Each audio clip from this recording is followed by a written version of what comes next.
Good afternoon. I am John Felton. It's my privilege to serve RiverStone Health as the President and Chief Executive Officer, as well as the Health Officer for Yellowstone County. First of all, I just want to welcome you here. Thank you all for being here. This is a huge day in the history of RiverStone Health. Truly a red letter day for us. Today, Montana's first federally qualified health center, going back to 1984, is going to break ground on the new RiverStone Health Clinic. There's no more fitting time than this week because this is National Health Center Week. Going back to 1984, the building you see right behind me, the original Daring Clinic served 40 patients a day. For the last 32 years, we have grown, we've retrofitted, we've squeezed, we've found ways to fit in there, and the time has come that we've simply outgrown that great facility that served us so well, compelling us to work with RiverStone Health Foundation to conduct a capital campaign to build a new medical clinic facility. At this time, I'd like to introduce Rob Hunter, who's a board member of the RiverStone Health Foundation and also the chairman of the capital campaign, to talk about that campaign.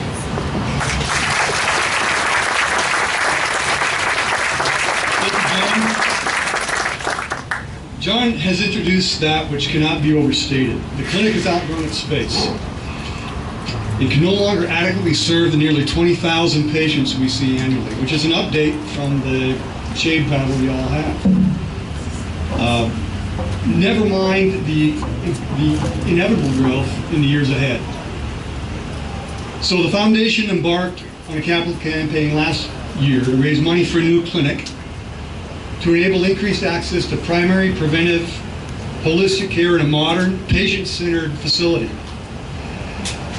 that enhances RiverStone Health Clinic's designation as one of the 11 original teaching health centers in the nation.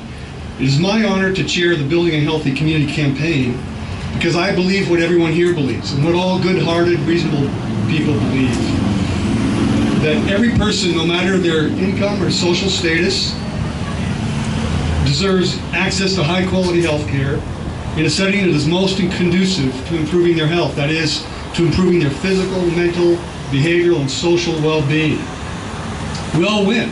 The entire community wins when we accomplish that. This conviction has already inspired the 270 donors, 270 healthy community builders who have committed to this project. And it will inspire many more as news of the campaign spreads. So you all have my permission to spread the good news. Go out there and do it. Among these 270, our lead philanthropic gift comes from Bill and Marilyn Ballard. The Ballards have a long history of exceptional generosity in Billings since the founding of Ballard Petroleum Holdings, LLC. Their monumental legacy of giving is deeply felt and widely appreciated throughout the community. So, I would now like to invite Bill Ballard to share some words with us. Bill?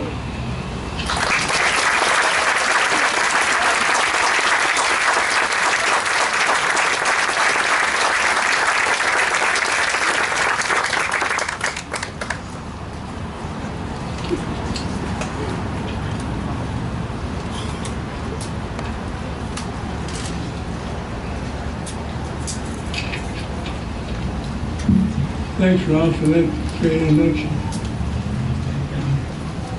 Governor Butler, ladies and gentlemen, it's great to see so many of you here towards such a worthy cause as this. Well, I really want to thank you for joining us in this endeavor. And Governor, I hope you flew down on the state plane today because it's I don't think that even Republicans could possibly this one. Well, what piqued our interest in doing this?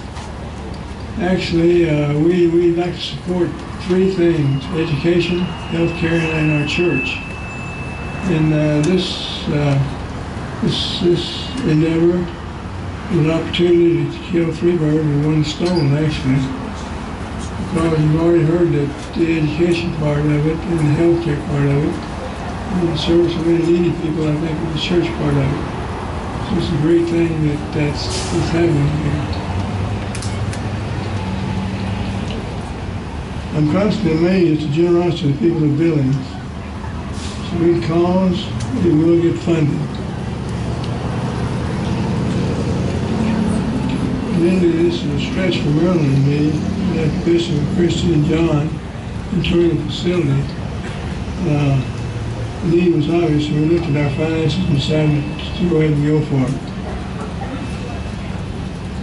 Good case in point, too, because most of us do more than we think we can with a little planning, and nudge from a really good fundraiser. And at this point, as I close this little brief speech here, I'd like to recognize the person who was largely responsible for raising the funds to get us to this groundbreaking today. That's Chris Yacy.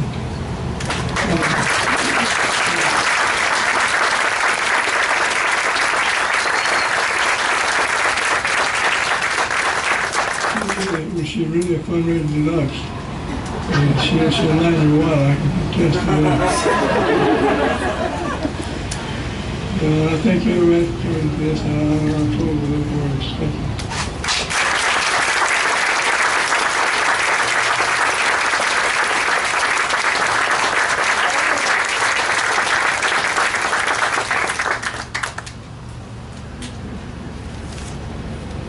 I don't think it's possible to thank the Ballards too much for their generosity, but also for their leadership, for showing the community how important this project is and how important it is for all of us to step up to support our community's health center.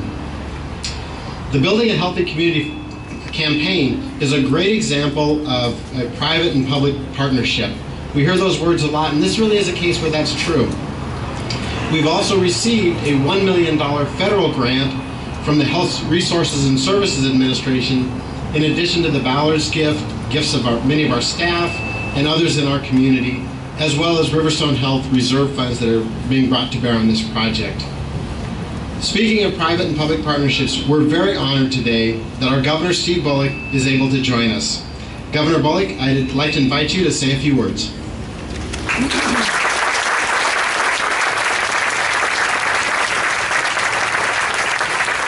Thanks so much, John, and it is indeed an honor to be here today.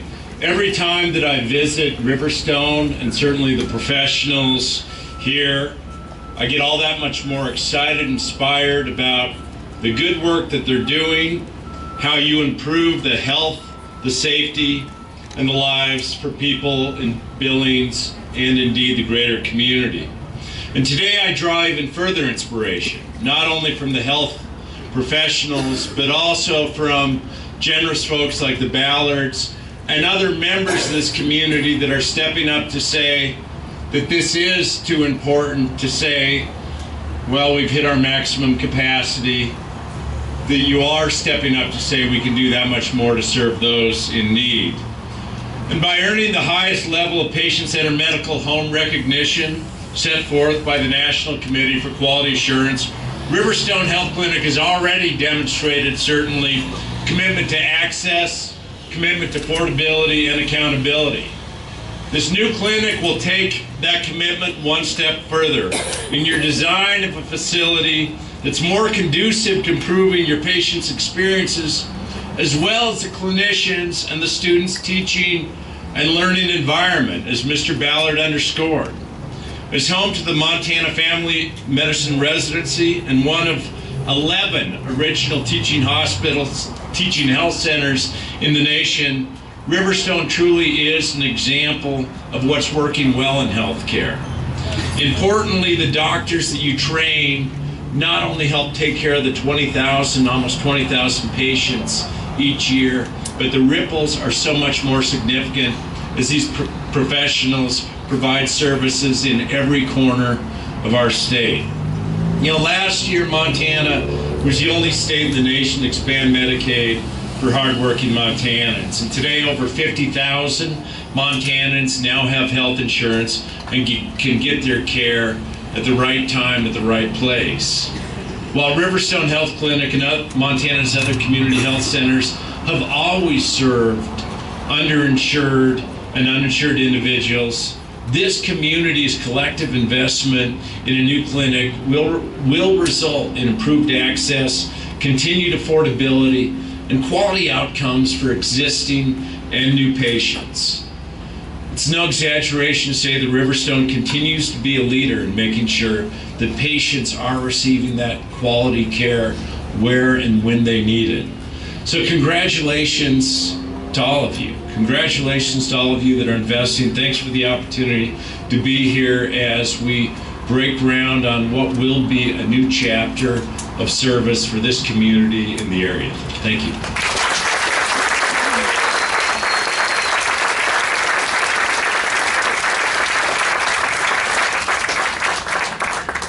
Thank you, Governor, for your kind words and also for making the time to come down here, and also for your leadership, as well as the leadership in the legislature, to ensure that many more Montanans have health insurance than we've ever had before. As the Governor mentioned, RiverStone Health is not only the home for the 24 resident physicians each year that receive training in family medicine through the Montana Family Medicine Residency, but also many other healthcare professionals. Each year, more than 350 healthcare students, medical students, dental students, physician assistants, nurses, pharmacists, counselors, the list goes on and on, receive part of their clinical training at RiverStone Health Clinic. Our resident and faculty physicians, along with physician assistants, behavioral health specialists, pharmacists, nurses, care coordinators, this team cares for about 150 patients every day who walk through our current facility. One of those patients is Dale Anderson. In addition to being a patient, Dale is also a longtime member of the RiverStone Health Clinic Board of Directors, a majority of which are users, active patients of our clinic. I'd like to invite Dale to the podium to say a few words from his perspective.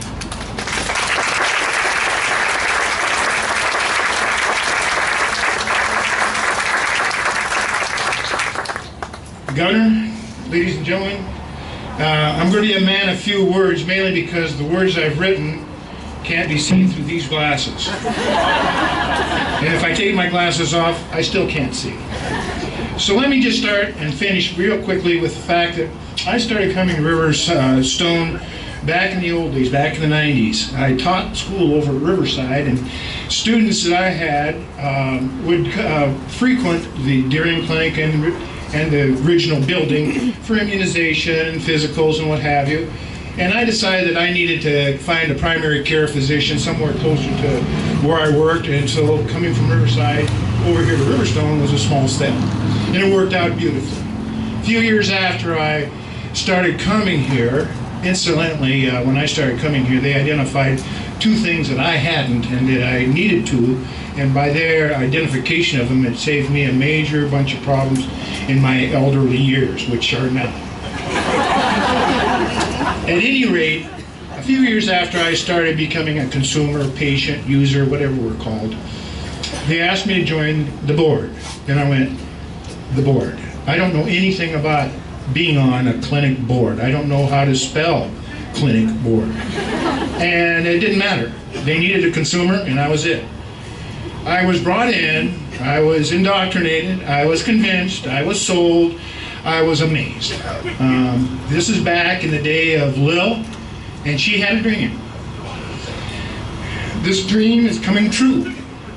John took that dream, put some frills on it, put some things into it, and we're now in the latter stages of completing this dream, and that is to build this clinic. We serve, some 20,000 people, some 90 to 100,000 times a year, and we're going to be doing even more because the expansion grant allows people now to access us with insurance in their hand. It helps our bottom line, it helps them, it helps the community. We also reach out and talk to people in Warden. We have a clinic in Warden, in Bridger, in Joliet, Orchard School. We are planning on more as the need arises. We're not just serving Billings, we're serving Yellowstone County, Carbon County, Stillwater County, and so forth. So we are reaching out and fulfilling our mission, that is to vision what needs to happen and then to do it. Now it's a paraphrase. I've got it here, but I can't read it. So I thank you folks. This is an impressive display of appreciation for what we've been working on so hard. And so I thank you. And I think the people that will access us as consumers, or patients, or whatever, will thank you as well. So I just want to thank RiverStone Clinic for giving me something to do when I was retired. This is the most, I am truly gainfully unemployed. And I thank you very much.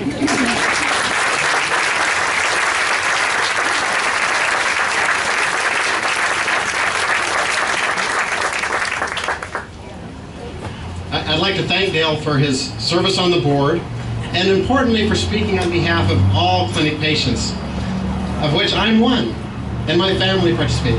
And if my daughter gets things figured out, my grandchild will also be a patient at RiverStone Health Clinic any day. I hope she's listening. I'd now like to introduce one of our physicians at RiverStone Health Clinic, Dr. Megan Littlefield, who also is our medical director. Dr. Littlefield has made a career of working at community health centers. She's passionate about serving patients and has been a key part of our development and the Building a Healthy Community campaign, as well as leading in the design and the clinical model. Dr. Littlefield.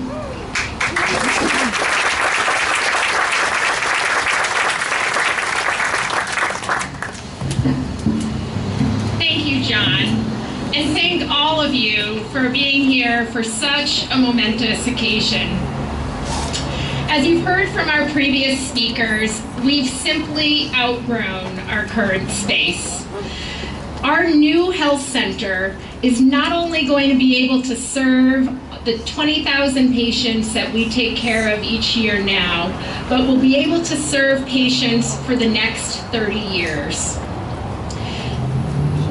It's going to be amazing. This new clinic is simply going to be amazing. We have designed a space that will not only further support our mission for teaching new physicians and students in all other health fields, but our new space will also optimize our patient-centered team approach to care. We've sought input from board members, from staff, from patients, about the features that they would like to see in this health center, and we've modified our plans to be able to include some of this feedback. So not only will we be delivering and teaching patient-centered care, we will be doing it in a patient-centered facility. And while the new clinic is being built in the Ballard Center, right where we are all sitting here, not one patient day will be missed. Because during construction, we will be able to continue to see patients in our existing clinic building. Once our new health center is built, we will then be remodeling and doing some renovations to our current space to be able to even further expand some of our patient services. This is really an amazing time for RiverStone Health and for our community. And on behalf of everyone at the clinic, I want to thank the entire community, and especially the Ballards, for their generosity in building a healthy community. Thanks.